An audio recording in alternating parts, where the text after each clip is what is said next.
So we can place all of the results that are returned from search.php inside here, and that's going to happen every time a user presses a key and then that key comes up from their keyboard. So this will happen instantly. Okay, so nothing really else is required on index.php.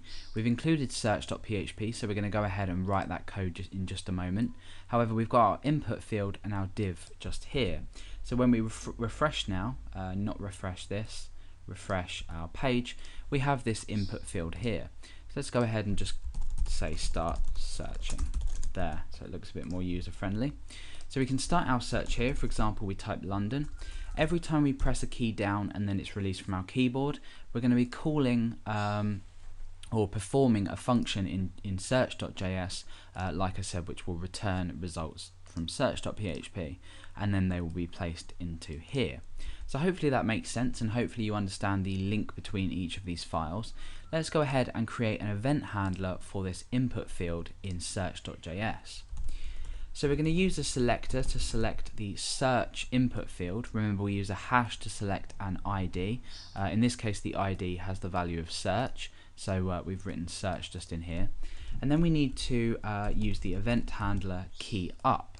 Now when key up is pressed, we want to perform, or when key up happens, we want to perform a function inside here. And the content of this function will obviously go in between these curly brackets. I'm going to move these down just slightly so we can write our code in here and it looks nicely, we indent it. So now what we want to do is go ahead and test this key up event.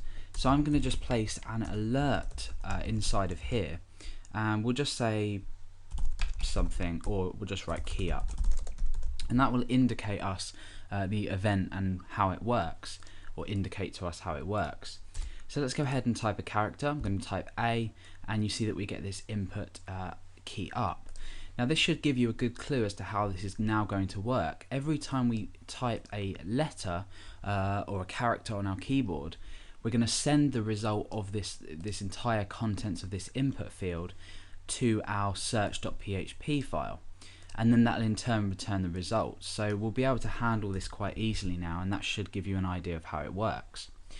So the first thing to do is obviously retrieve the value of the input field, return whatever is inside of this. So we're going to create a new var, and I'm going to call this search_term. Now that's going to be equal to, and we use the this selector, and this here essentially references this search field here. We reference here. So this .val will return the value within this text field. So now what we can do is go ahead and alert search_term. And what's going to happen now is when we type a key, you can see that it returns the result of the field. Now if I was to go ahead and type an L, you can see it returns the updated value. E, it returns that, and X, again, it returns the updated value. So we now know that we have an updated value every time we type a key. So we can send this search term variable to search.php in order to perform our search on the value of this field. So now what we want to do is go ahead and actually send the request. So we're going to be using the post HTTP request in jQuery. Now this takes 3 parameters in this case: the file that we're going to send to, the variable set, and also a callback function. Now we'll look at the callback function here in just a moment. However, we know where the file is that we want to send the results to, and that's search.php. Now that's located inside the PHP folder in my directory structure. So let's go ahead and take a look at the directory structure. You can see that we've got index.php, which is the file we're working with here. Search.js is within the JavaScript folder, or the JS folder here, and PHP contains some files like search.php and db.php, which we have open here. So inside search.js, we want to send this to php/search.php. Now the variables that we want to send, we return a key, so the name of the variable, and then the search term. So I'm going to call the variable search term, and this here has nothing to do with this here. This is the variable name that we pick up inside our PHP, and we want to send this with the value search term.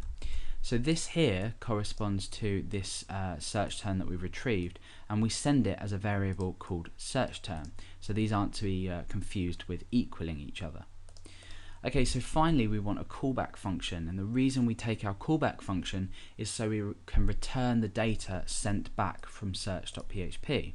So we go ahead and create a function outline here. Inside here is what happens after this request has been complete, so we can pull that down. So in here what we want to do is go ahead and display results, and by displaying results what I mean is inputting the results into this div, so changing the contents of this div. However, we need a variable inside here that holds this data, so I'm just going to go ahead and call that data. So what we're going to be doing now is when we display the results, we're going to be setting the value or the contents of this div to this data value here. So let's go ahead and test that out. We're going to use a selector to select the search results div, which is just here.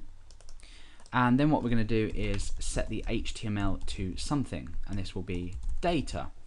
So as we send data to search.php and this data here, we return the content in this data variable of search.php. For example, if we were to just say echo from search.php, the data would then contain this value here from search.php.